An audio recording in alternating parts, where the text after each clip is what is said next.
Pues bienvenidos a todos. Yo soy Alfonso Ruiz, soy director del Colegio de Matemáticas Bourbaki y estamos aquí porque hoy es la presentación oficial de Gerardo Hernández del Valle como director de Bourbaki Finanzas. Gerardo, además de ser el director oficial a partir de hoy del proyecto de Bourbaki Finanzas, trabaja en Actinver, en la casa de bolsa. Y permítanme hablarles un poquito sobre Gerardo. Gerardo es ingeniero de profesión y después estudió tanto su maestría como su doctorado en matemáticas financieras en la Universidad de Columbia. Trabajó en Nueva York durante un tiempo y después vino a México, estuvo trabajando en el Banco de México algunos años y ahora está en Actinver. Gerardo, voy a apagar los micrófonos, perdón. Con gusto pueden prender los micrófonos ustedes. Gerardo ha dado cursos en distintas instituciones, en México, en Latinoamérica y también en la Universidad de Columbia, donde trabajó como profesor al terminar su doctorado. Tiene numerosos estudiantes, tiene numerosos trabajos relacionados con las matemáticas financieras y a partir del día de hoy se incorpora como director del Colegio de Matemáticas en el área relacionado con las finanzas. Yo desde hace mucho tiempo estaba muy interesado en que el Colegio de Matemáticas tuviera un área dedicada a las finanzas, ¿no? Siento que como matemáticos tenemos una responsabilidad de involucrarnos en los problemas donde hay matemáticas y uno de ellos, sin lugar a dudas, son las finanzas. Yo no soy una practicante profesional ni un estudioso profesional de las finanzas. Sin embargo, tengo un gusto enorme por toda la teoría que hay detrás de estas aplicaciones y un gusto enorme por todos estos casos de éxito en los que se implementan los modelos matemáticos de manera rigurosa y además funcionan en la vida real correctamente, ¿no? Entonces, para mí siempre ha sido algo muy importante. Pienso que el colegio tiene una responsabilidad con la sociedad y en particular con el sector financiero de generar profesionales que estén capacitados para la vida diaria en el mundo financiero. Y es por eso que estuve buscando a la persona adecuada y ahora estoy convencido de que Gerardo es la persona adecuada. Quiero agradecer a Enrique Covarrubias, un amigo que fue la persona que sugirió a Gerardo cuando yo le pregunté por una persona adecuada para este proyecto. Enrique me dijo, Gerardo es el indicado, no busques más a ninguna persona.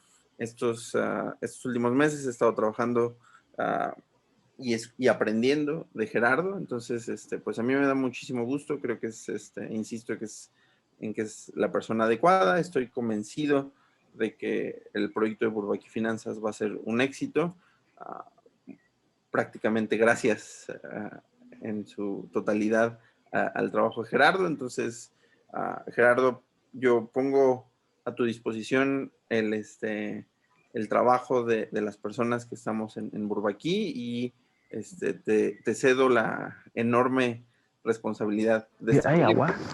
Yo estoy seguro de que va a funcionar muy bien. Te agradezco Pues, muchísimo por tu interés y bienvenido, ¿no? Además, a Gerardo,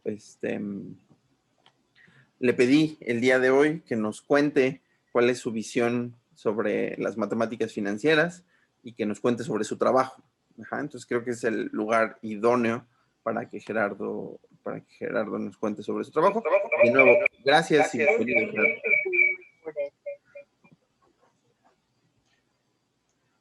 Al contrario, Alfonso, muchas gracias a ti. También, como mencionabas, muchas gracias a Enrique por haber pues hecho que pudiéramos colaborar en este proyecto, que a mí también se me hace muy interesante. y sobre todo gracias a ustedes que están aquí en este momento. Y yo lo que quiero hacer en el día de hoy, quiero platicarles un poco acerca de qué son las matemáticas financieras, porque son padres, porque son divertidas, porque son interesantes y porque son multidisciplinarias. Y creo que es una componente muy importante. Entonces, esta no va a ser una charla muy formal, va a ser muy platicado y voy a intentar incorporar un poco tanto las cosas en las que yo he trabajado, un poco de historia y obviamente mi sesgo, mi visión muy particular acerca de este tema. ¿Okay? Entonces, ese es el plan. Y como bien mencionó Alfonso, si en algún momento tienen alguna duda, alguna pregunta, por favor no duden en hacerlo, ¿ok? Entonces, creo que una cosa que es muy importante cuando hablamos de mercados financieros, lo que le viene a la mente a las personas es ¿a qué te refieres con un mercado financiero, no? Y cómo es que los mercados financieros se relacionan entre sí o por qué deberían ser importantes, cómo me afectan a mí en el día a día, etcétera, etcétera, etcétera. Y lo que quiero que se convenzan es que los mercados financieros son tal cual como el mercado al que vamos todos los días a comprar nuestras verduras, nuestra comida para la semana, y que de hecho no son ajenos al mercado financiero, un subcomponente de los mercados financieros. Entonces, miren, déjenme hacer un pequeño ejercicio de cómo el precio de algunos activos o productos que compramos en el mercado, que está a la esquina de nuestra casa, pueden incidir o afectar nuestro día a día. Entonces, imaginen ustedes que va a llegar una tormenta tropical a Michoacán. Y lo primero que algunas personas pueden preguntarse es, oye, bueno, va a llegar esta tormenta, ¿qué tan fuerte llegará a ser el efecto que tenga esta tormenta? ¿Por qué? Pues porque grandes productores de aguacate del mundo están precisamente en Michoacán. ¿Y qué puede suceder si la tormenta es mucho más fuerte de lo que nosotros teníamos esperado? Pues lo que puede suceder es que afecte la producción de aguacate. ¿Y qué es lo que va a suceder? Pues ahí entra una cuestión de oferta y demanda, va a haber menos oferta, aumenta el precio del aguacate e inmediatamente eso puede incidir en la inflación. Y uno dice, oye, pues ¿a mí me afecta la inflación? Y la respuesta es sí, ¿no? No sé si lo saben, pero en México, de manera quincenal, INEGI se dedica precisamente a medir la inflación a través de un índice, ¿ok? Y el Banco de México utiliza precisamente esa medición de inflación para tomar su decisión de política monetaria. ¿Y qué es lo que hace Banco de México? Banco de México lo que hace es intenta controlar esa inflación subiendo o bajando las tasas de referencia. ¿Okay? Entonces, cuando Banco de México comienza a percibir que la inflación comienza a aumentar y ese aumento no es temporal, sino que además es persistente, lo que intenta hacer es controlar ese incremento en la inflación subiendo las tasas. ¿Ok? ¿Y qué es lo que sucede? Bueno, lo que sucede es que aquí hay un juego interesante, porque por un lado, pues tienes a la gente que se encarga de hacer la política monetaria del país, al Banco de México o los bancos centrales de todo el mundo, y por otro lado están los inversionistas, ¿ok? ¿Y qué es lo que intenta hacer un inversionista desde su perspectiva? Pues te quieres anticipar a lo que va a hacer el Banco de México. En otras palabras, recuerden, todo comenzamos con un problema de tormenta tropical en Michoacán, que creemos que puede incidir en la inflación. ¿Por qué? Pues porque el precio del aguacate incide en el precio de la canasta básica. Este precio se mide de manera quincenal. La lectura la hace el Banco de México y el Banco de México puede decidir si este incremento en la inflación va a ser persistente, o sea, si va a ser de largo plazo, o es una cuestión temporal, que simplemente una vez que acabe la temporada de tormentas tropicales, esto va a regresar a su nivel natural, a su cauce, y pues ya, no hay ningún problema. Entonces, ¿qué es lo que hacemos nosotros? Bueno, si se ponen a pensar un poco, pues el inversionista, como les mencioné, quiere anticipar ese movimiento y construye modelos matemáticos que le permita anticipar cuál va a ser el siguiente movimiento del banco, ¿no?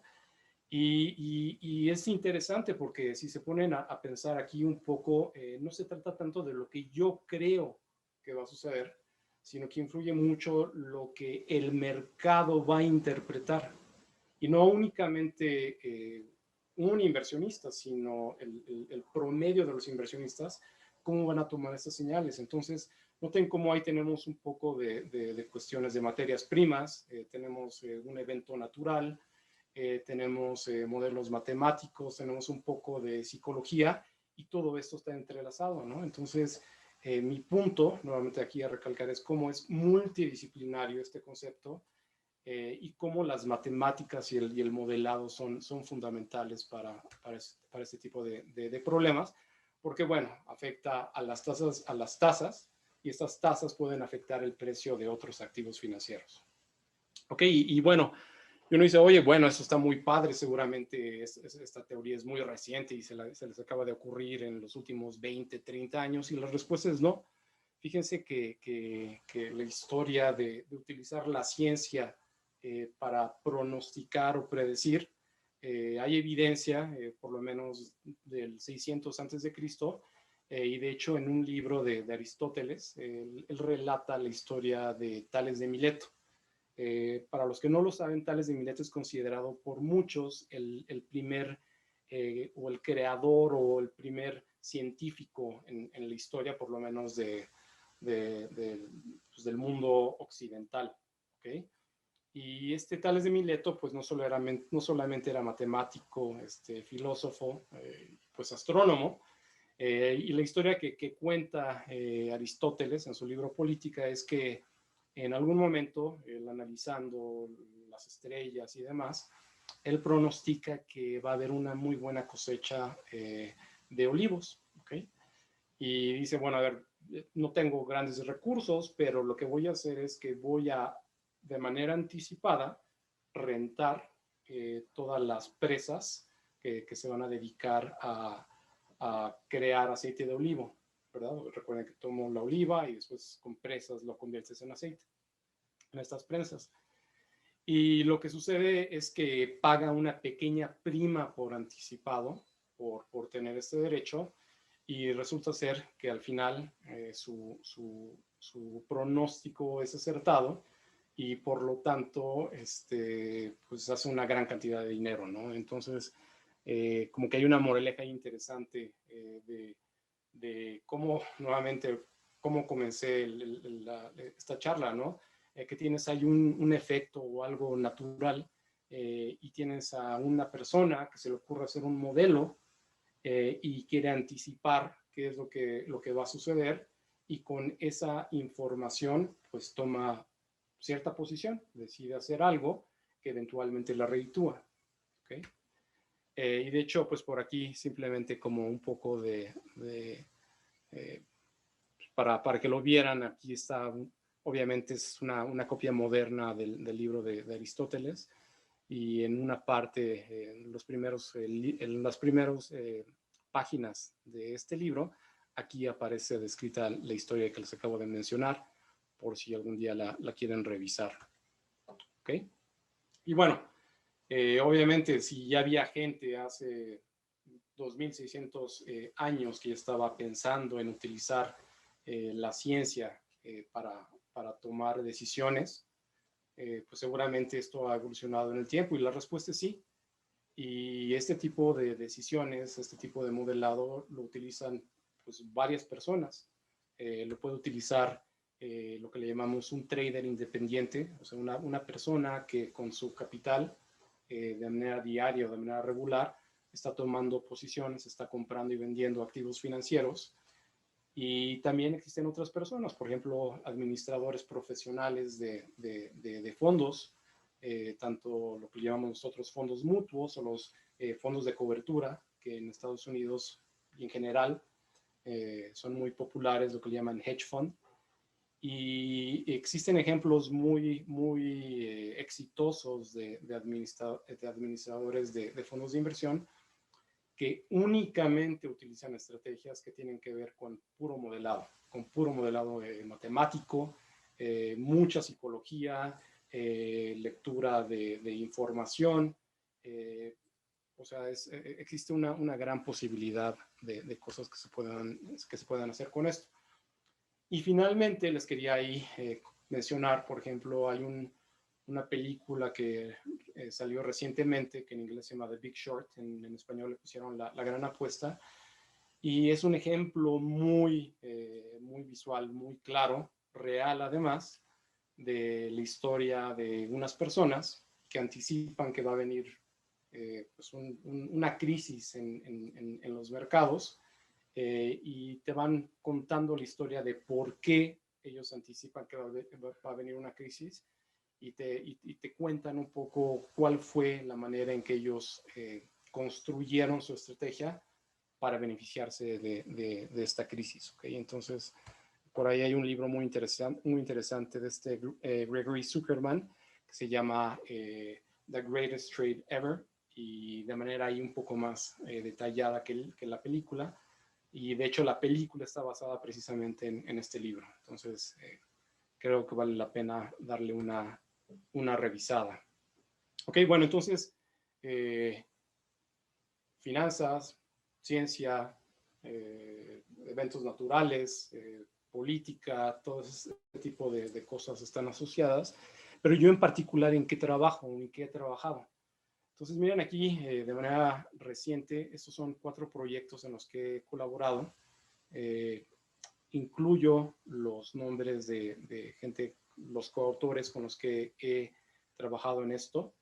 Y más que mostrarles los nombres en este momento, quiero recalcar algo. Quizás a simple vista uno ve estos nombres y pues podrían no significar nada para nosotros. Por ejemplo, el primero que dice, este es un trabajo de la ecuación del calor con una frontera móvil que tiene aplicaciones para el problema del cruce de frontera de movimiento browniano. ¿Okay? Y entonces uno podría decir, esto no me suena para nada que tenga que ver con finanzas, y sin embargo, el problema original que motivó este proyecto fue financiero. ¿Okay? En el segundo es un poco más claro. Quizás hay muchos de ustedes que nunca han escuchado el concepto de opción financiera, pero quiero que lo asocien con el concepto de un seguro. Así como nosotros pagamos una prima por adelantado por asegurar nuestro auto o nuestra casa o los estudios de nuestros hijos o demás, existe algo similar en el mundo financiero que nos permite por anticipado pagar una prima. ¿Y de cuál es el derecho que nos da el pagar esta prima? Que nosotros podemos comprar o vender cierto activo financiero a un precio acordado. Entonces es algo similar. El tercero tiene que ver con una realidad, y que lo voy a discutir un poquito más dentro de un par de láminas, que tiene que ver con el hecho de que los mercados son aleatorios, que los mercados tienen riesgo, ¿okay? Y que ese riesgo no es constante. Todos los que creo que estamos aquí pasamos por la pandemia y nos dimos cuenta cómo la pandemia pues afectó pues nuestra vida diaria, y pues es de entenderse que si afectó la vida diaria pues tuvo que haber afectado a los mercados financieros, y lo hizo. De hecho, la manera o la medida que nosotros utilizamos para medir ese riesgo le llamamos volatilidad. ¿Okay? Y esa volatilidad, si ustedes la analizan, se van a dar cuenta que no es constante. Llegan estos choques como la crisis de la pandemia, o la crisis del 2008, o así cualquier crisis por la cual hemos pasado, y podemos ver cómo va variando. Y precisamente el tercer trabajo tiene que ver con el estudio de esos cambios, y el poder anticiparlos, o poder estudiarlos, o poder distinguir cuándo sucedió, y quizás, y como les acabo de mencionar, anticiparlos antes de que suceda, ¿no? Y finalmente el cuarto tiene que ver con el modelado de los precios. ¿Okay? Entonces, déjenme guardar esta idea, modelado de los precios. ¿Okay? Y déjenme darme un pequeño paso para atrás y vamos a pensar, ya les acabo de mencionar que los mercados, el mercado de la esquina es parte del mercado financiero, ¿verdad? ¿Y cuáles son los activos que compramos y vendemos en el mercado de la esquina? Pues compramos tomates, compramos aguacates, compramos muchos productos.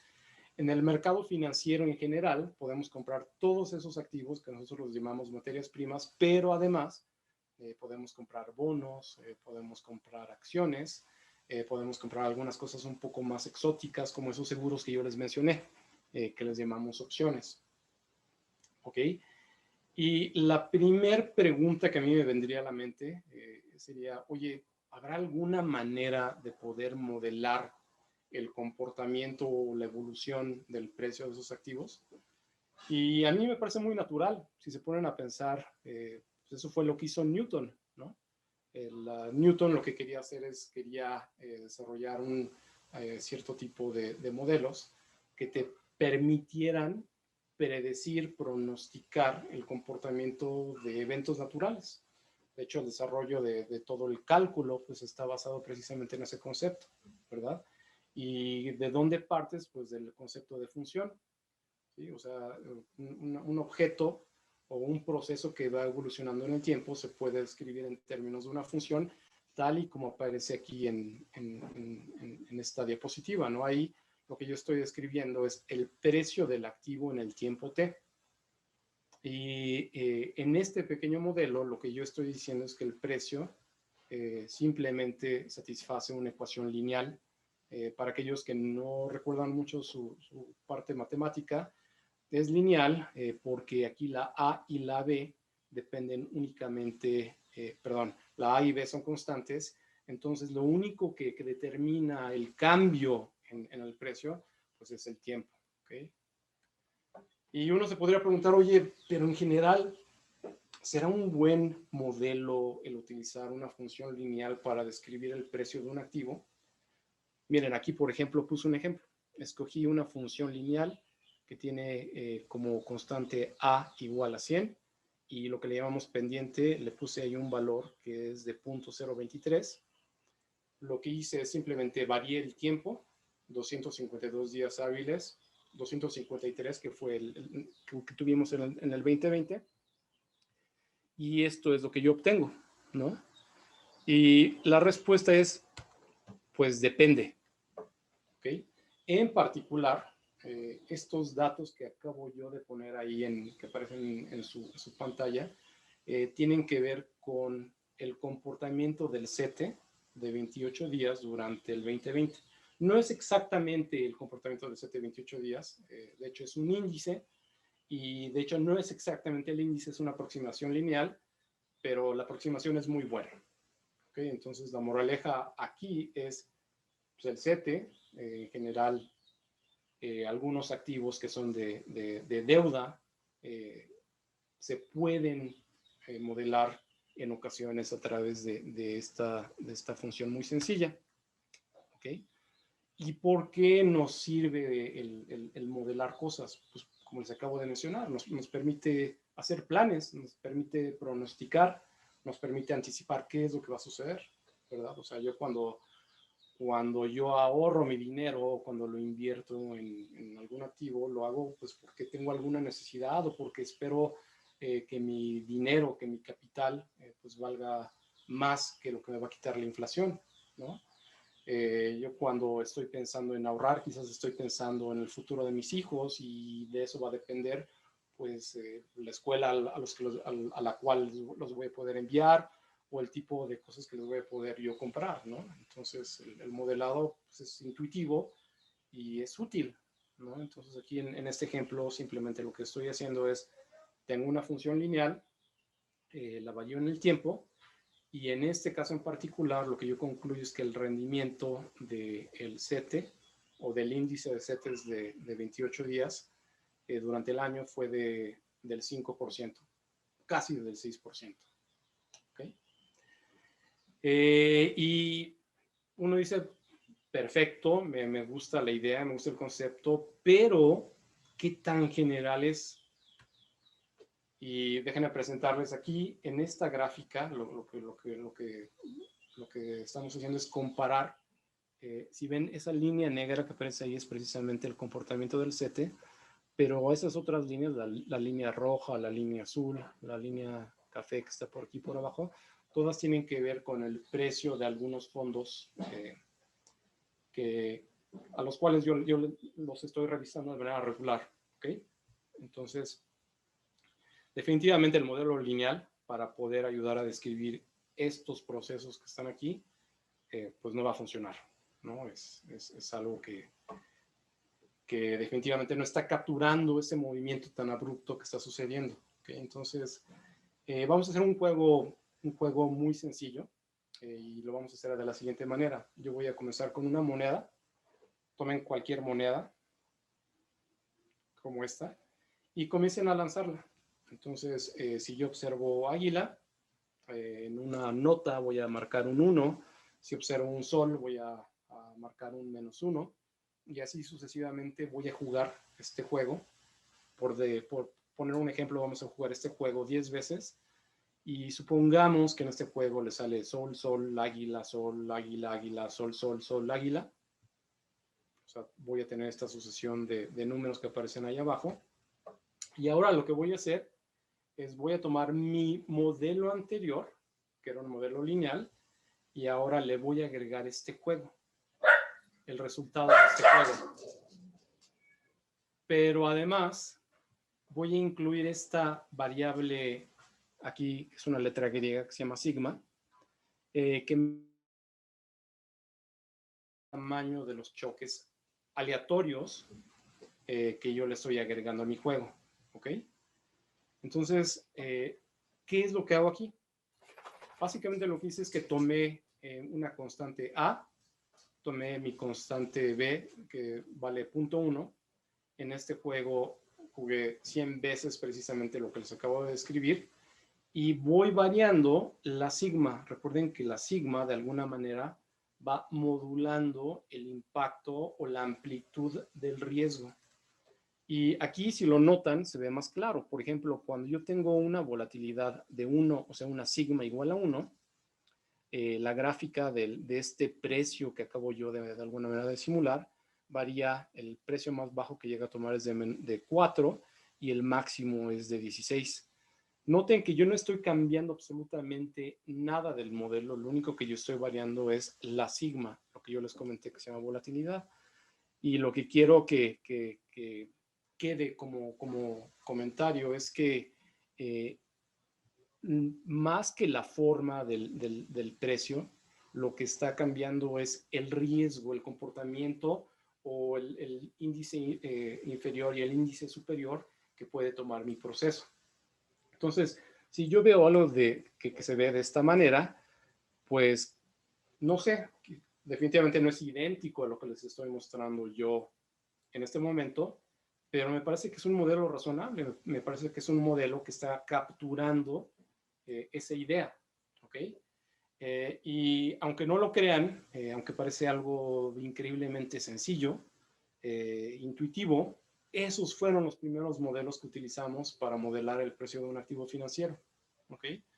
En este caso, la A es el precio inicial del activo, el parámetro B, que nosotros le llamamos la pendiente en el caso lineal, pues aquí en finanzas, pues es la tendencia, ¿verdad? Si ves positivo, lo que te está diciendo es que en general el precio del activo va incrementándose. Si la ves negativa, te está diciendo pues que el precio del activo en general pues va decreciendo.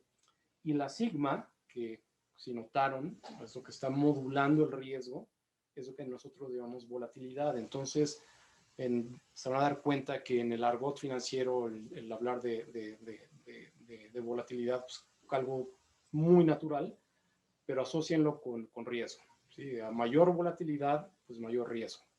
Y como está modulado, pues por esa sigma. ¿Ok? Pero si notaron algo, no sé si ustedes lo notaron, pero yo lo que hice fue crear esa gráfica utilizando un juego que dependía únicamente de dos valores, águila y sol. Bueno, pues resulta ser que ese juego en probabilidad tiene un nombre, es una sucesión de Bernoulli, pero en principio yo podría generar mi ruido utilizando cualquier otra distribución, ¿verdad? Por ahí para algunos de ustedes que alguna vez tomaron estadística o probabilidad recordarán que hay una distribución muy famosa que le llaman la distribución normal o también la distribución de Gauss, ¿ok? Y aquí lo que hice fue replicar ese mismo juego que hice con mi Bernoulli, o sea, con mi moneda, Águila Sol. Y lo único que yo estoy variando es precisamente modulando mi volatilidad. Y nuevamente el resultado que yo les mencioné anteriormente es el mismo, que cuando yo incremento la volatilidad o cuando varío la volatilidad, la forma general de la gráfica no cambia. Pero lo que sí está cambiando son los niveles que puede tomar el precio de este activo simulado. ¿Okay? Y bueno, como yo les mencionaba, esto es bien interesante porque toda esta idea desarrolló una gran explosión de teoría matemática, por lo menos de lo que nosotros sabemos. La primera persona que de manera formal comenzó a modelar los precios de estos activos fue un matemático francés de nombre Louis Bachelier, que en 1900 escribió su tesis basada precisamente en este problema. Él en realidad lo que quería era modelar el precio de lo que llamamos nosotros opciones financieras, lo que les acabo de mencionar al comienzo. Recuerden aquellos activos que nos permiten asegurar el precio de compra o de venta de un activo, ¿verdad? Nada más para aterrizarlo. Imagínense Pemex. Pemex compra muchos este tipo de seguros porque es relevante el precio de venta del petróleo, ¿verdad? De cada barril. Entonces, ¿qué es lo que compra Pemex? Compra seguros para poder garantizar un buen nivel de venta. ¿Okay? Y bueno, eso fue lo que hizo este Bachelier. Y resulta ser que si uno es un poquito cuidadoso, bueno, no más que un poco, algo cuidadoso con las matemáticas, uno obtiene una gran variedad de cosas ahí bien interesantes. Por ahí uno obtiene algo que le llamamos movimiento browniano, que en un par de láminas voy a regresar a ese tema porque realmente creo que es fascinante todas las implicaciones que ha tenido en la historia, en nuestro día a día y demás. Y de hecho lo que quiero mencionarles es ahora sí hacer la conexión que hay entre matemáticas financieras y la física. ¿Okay? Entonces, mencioné movimiento browniano, pero no les he dicho qué es movimiento browniano, ¿no? Y lo que sucede es que en 1827, un botanista escocés de nombre Robert Brown estaba en su microscopio observando el comportamiento de polen suspendido en agua y él observó algo bien curioso, que a mí me parece contraintuitivo la primera vez que lo escuché. Que el polen que estaba suspendido ahí en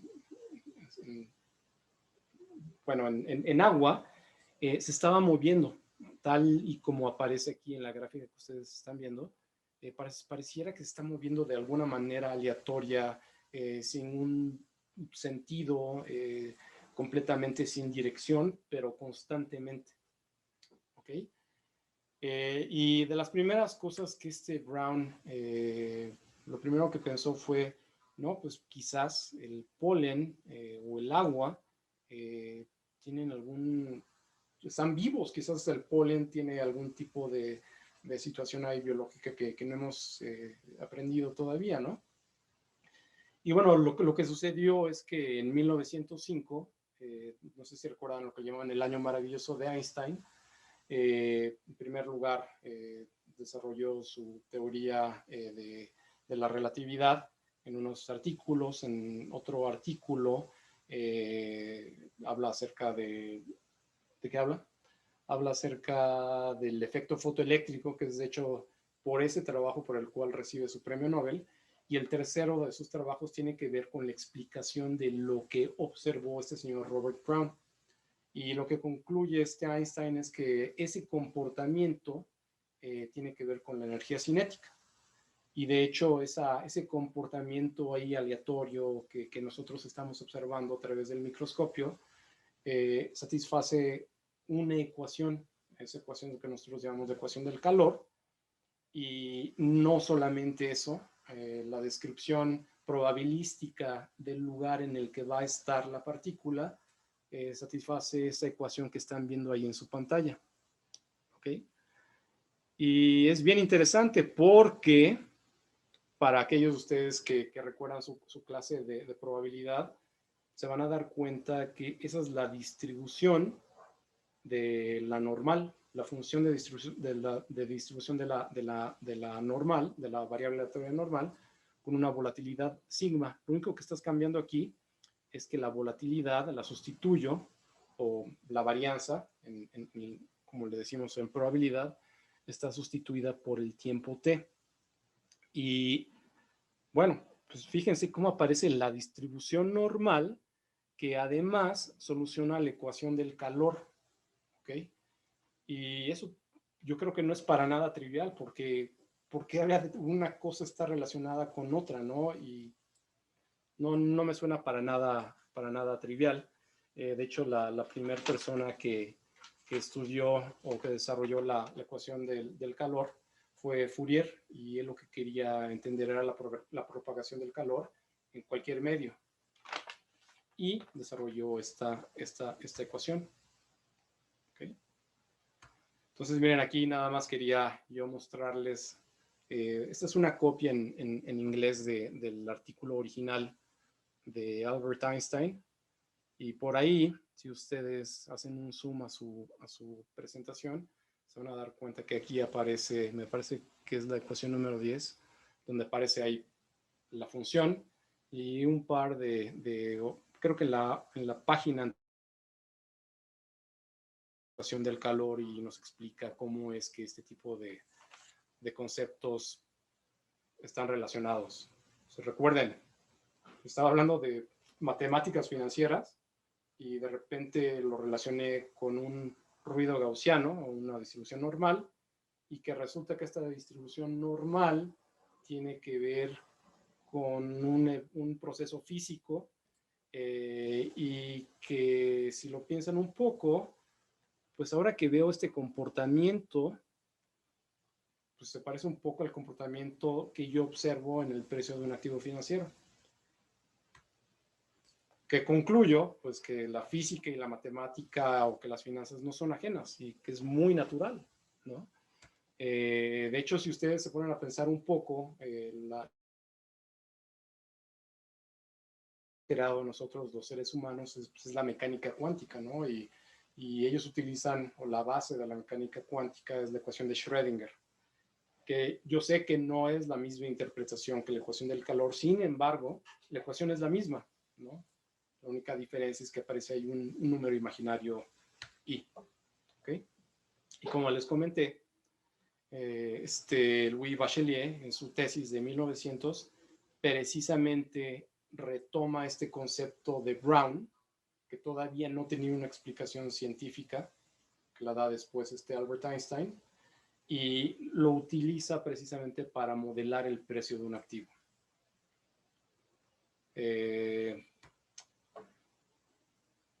Entonces también por aquí ustedes pueden observar un poco el desarrollo que hace en su tesis.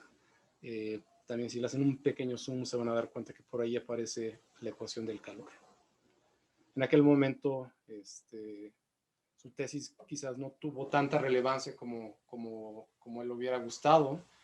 Sin embargo, varios años después de que falleció, pues se le considera el padre de las matemáticas financieras. ¿Okay? Y bueno, hablando de grandes eventos o de grandes ecuaciones que han cambiado la historia de la humanidad, definitivamente tenemos que mencionar por ahí la ecuación de Black-Scholes. Nuevamente, para aquellos de ustedes que nunca lo han estudiado, yo lo primero que pensaría sería, por ahí Gerardo mencionó que uno puede pagar prima para asegurar la compra o venta de un activo financiero. Ok, ¿y cómo calcula el precio de esa prima? Bueno, pues resulta ser que Black y Scholes en 1973 desarrollaron una ecuación muy bonita, muy concisa, que nos permite precisamente encontrar ese precio. ¿Okay?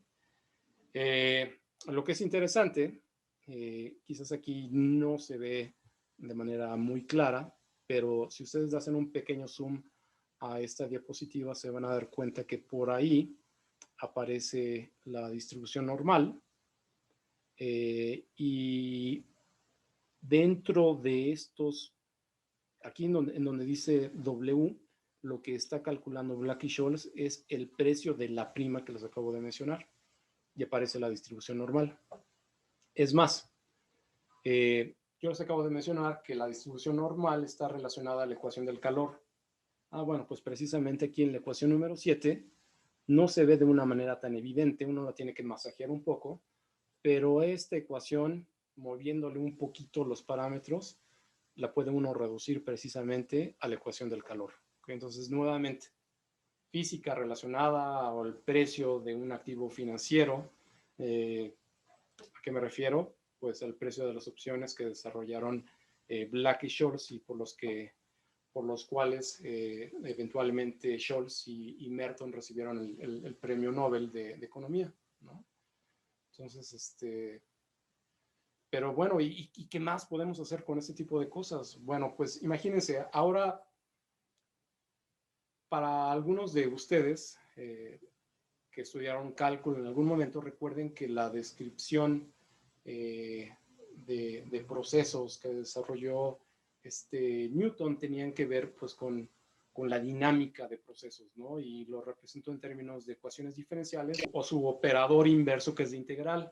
Pero aquí lo que quiero mostrarles es cómo de esta expresión que en realidad es una ecuación diferencial, en 1940 y de manera casi simultánea, un matemático alemán de apellido Veblen construyeron lo que nosotros llamamos pues la teoría estocástica del cálculo. ¿Okay? Entonces, simplemente lo que hicieron fue agregaron un cambio, y ese cambio tiene que ver con el cambio de un movimiento browniano. ¿Okay? Esa historia de este señor Veblen también es bastante interesante porque él era de familia alemana, que cuando comienza la guerra, un poco antes de la guerra, se muda con su familia a Francia, porque eran judíos, y resulta ser que cuando comienzan las primeras batallas había una línea que utilizaron los franceses para intentar detener el avance alemán. Se llamaba la línea Maginot, y Veblen acabó precisamente en esa parte de la guerra, y cuando los alemanes están entrando precisamente a Francia, están cruzando esa línea, él sabe que si lo detienen lo van a fusilar o lo que sea. Entonces él decide meterse a una granja ahí en el campo, una granja francesa, y imagínense, alemán judío que desertó y que además está peleando con los franceses, se suicida, ¿no? Pero antes de que eso suceda, él escribe toda una teoría de cálculo estocástico, lo envía por correo, en donde lo envía a un lugar en donde se archiva durante muchos años, y en la década de los 80 del siglo pasado, algunas personas redescubren esta teoría, y por eso hoy en día algunas personas le llaman al cálculo estocástico no la teoría únicamente de Ito, que fue el investigador japonés que nosotros pensábamos que había sido el primero en desarrollarlo, sino que a veces le llaman de Ito Veblen. ¿Okay? Entonces, pues bueno, entonces, pues ¿qué hemos visto? Hemos visto que los mercados es algo que no es ajeno a nuestro día a día, que los mercados son influenciados por una gran variedad de efectos, que nosotros queremos modelar ese tipo de mercados. ¿Por qué? Pues porque nos gustaría anticipar, predecir qué es lo que va a suceder, o simplemente porque nos gustan las matemáticas, ¿no? O porque nos gusta la psicología, el poder entender por qué es que los mercados o la gente que está moviendo los precios toma tal o cual destino, y han estado todos entrelazados y de alguna manera han determinado el desarrollo de la ciencia moderna, no solamente de la ciencia moderna, sino también de la economía. Entonces, definitivamente, pues regreso a lo que les comenté al principio. los quiero convencer que es un tema fascinante y que es multidisciplinario. ¿Okay? Entonces, miren, nada más déjenme regresar un poco, ya que les comenté acerca de una breve introducción, comentarios o relaciones que existen entre las matemáticas, la física, las finanzas, los mercados. Déjenme regresar a los temas que yo les comenté, en los cuales he trabajado. Entonces, déjenme nada más regresarme. Y eran estos que están aquí. Estos 4 proyectos, de hecho, tenían un propósito original. Entonces, el primero, que tenía que ver con el movimiento browniano, yo lo que quería en realidad, o la motivación principal, pues tenía que ver con cuál es la probabilidad o en qué tiempo algún precio va a alcanzar un nivel crítico. Y esto tiene que ver mucho, por ejemplo, con bonos que pueden tener riesgo, ¿okay? O eventos que pueden causar que si llega el precio de un activo a cierto nivel, pues que eso vaya a ser un trigger o vaya a generar otro tipo de cosas, otro tipo de eventos, como un default, por ponerles un ejemplo. ¿Okay? En el segundo, déjenme regresarme aquí, que dice Price Impacts on the Valuation of European Options. En realidad, ¿qué me importa? Pues fíjense cómo comencé la plática. Comencé por mencionarles que la oferta y la demanda son relevantes, determinan el precio de los activos. Oigan, pero yo les mencioné también que existe un mercado que se dedica únicamente a comprar y vender seguros, ¿verdad? Yo les comenté que esos seguros en finanzas les llamamos opciones. Pero si nosotros sabemos que hay un efecto de oferta-demanda en los precios, ¿cuál debería ser el efecto demanda en el precio de estos derivados financieros, de estos seguros? Bueno, pues precisamente este segundo trabajo lo que intenta identificar es cuál es el efecto que tiene la oferta y demanda en el precio de los seguros y, por otro lado, cómo los seguros afectan el precio de los activos. Déjenme ponérselos más claro. Imaginen ustedes que Pemex quiere asegurar el precio de venta de toda su producción de un año. ¿Okay? Entonces va con algún banco y dice, a ver, véndeme unos seguros, y el banco dice, perfecto, te los voy a vender, pero como la demanda es muy grande de esos seguros, como que uno se podría poner a pensar, oigan, no estaremos afectando el precio del activo, o sea, del petróleo, cuando nosotros estamos yendo a comprar esos seguros. Y la respuesta es sí. Y el análisis que nosotros hacemos es ese efecto. ¿Ok? El tercero tiene que ver con lo que les mencioné, la volatilidad, que la volatilidad no es constante, la volatilidad, el riesgo va cambiando en el tiempo, no es lo mismo el precio de los activos cuando hay pandemia que cuando no lo hay. Y ¿qué es lo que hacemos? Encontramos un pequeño modelo estadístico que nos permite determinar cuándo y cómo sucede ese cambio abrupto en la tendencia. ¿Okay? Y finalmente, el último trabajo, que está aquí, tiene que ver con el modelado. El modelado del precio de un activo es fundamental. ¿Okay? ¿Por qué? Pues ustedes lo vieron. Si mi modelo fuera muy bueno, pues me podría ayudar a anticipar cuál va a ser el precio futuro, ¿verdad?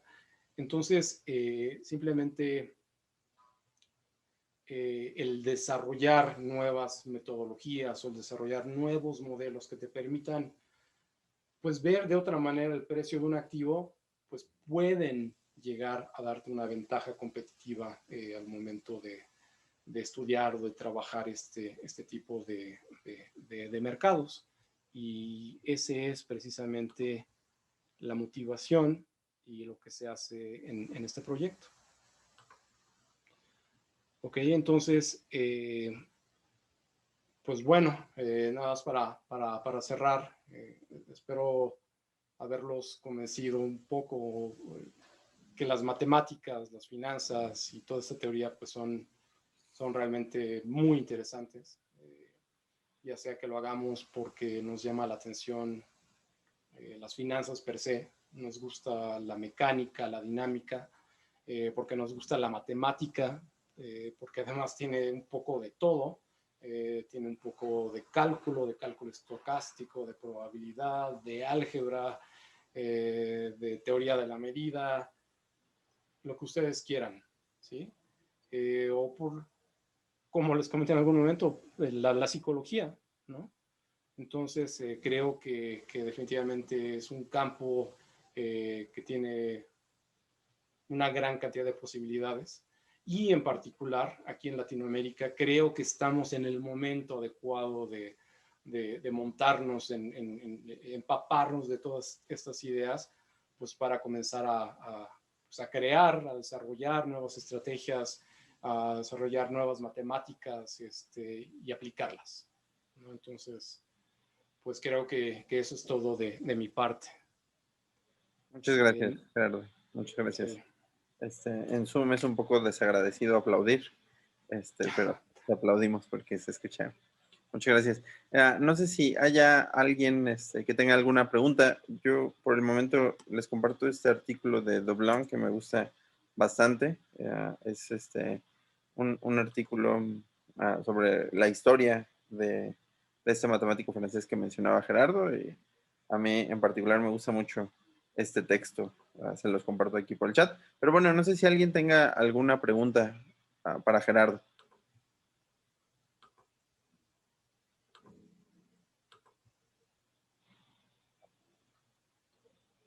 Con gusto pueden quitar su micrófono. Sí, adelante, ¿eh? Bueno, aquí noto algún par de personas en el chat. Gracias, Gerardo. También Corina, un gusto saludarte. Eres una experta en inflación. Pues cuando quieras platicamos. Sí, es un tema muy interesante y muy relevante, ¿no? Entonces, y más para la gente que ha estado siguiendo el problema de inflación durante los últimos días, la relevancia que tiene, ¿no? Pues sí. ¿Alguna pregunta? Yo quiero hacerte una pregunta, Gerardo. Yo, a mí siempre me ha parecido fascinante la interacción que hay entre alguna área aplicada, como puede ser la física o, por ejemplo, la ciencia de datos, por ejemplo, las finanzas. O sea, cómo estas áreas enriquecen a las matemáticas con nuevas ideas.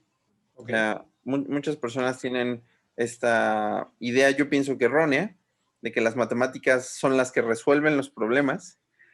Sin embargo, muchas veces las ideas más interesantes vienen o de la ingeniería o de la física, y es cierto que mediante una formulación matemática adecuada podemos resolver un problema, ¿no? Pero a mí me parece fascinante esta interacción y quería comentarte tu opinión sobre esta interacción, no tanto de las matemáticas aplicadas a las finanzas, sino de cómo las finanzas nos dan nuevas ideas para resolver algunos problemas en matemáticas.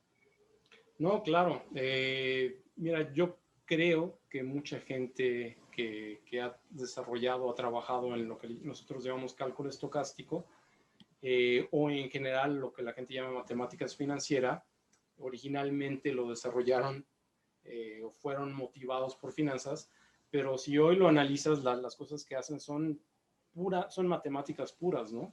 Claro. Son una teoría completamente aparte y que a primera vista de finanzas no tienen nada, ¿no? Y yo creo que más bien lo que sucede en general entre matemáticas y la ciencia es que se retroalimentan, que no son independientes uno del otro, Claro. y tal cual la física puede ayudarte a entender un poco mejor lo que sucede en las matemáticas o ayudarte a desarrollar nuevos problemas, pues viceversa, ¿no? Resulta ser que algo que parecía que no tenía ninguna utilidad en el mundo real, por ahí existe una herramienta matemática que se desarrolló hace 20 años que es súper relevante para resolver otros temas, ¿no? y Claro. eso se da todos los días. Claro, claro. Entonces sí creo que es muy relevante. Gracias, Gerardo. ¿Hay alguna pregunta a Gerardo que le quieran hacer?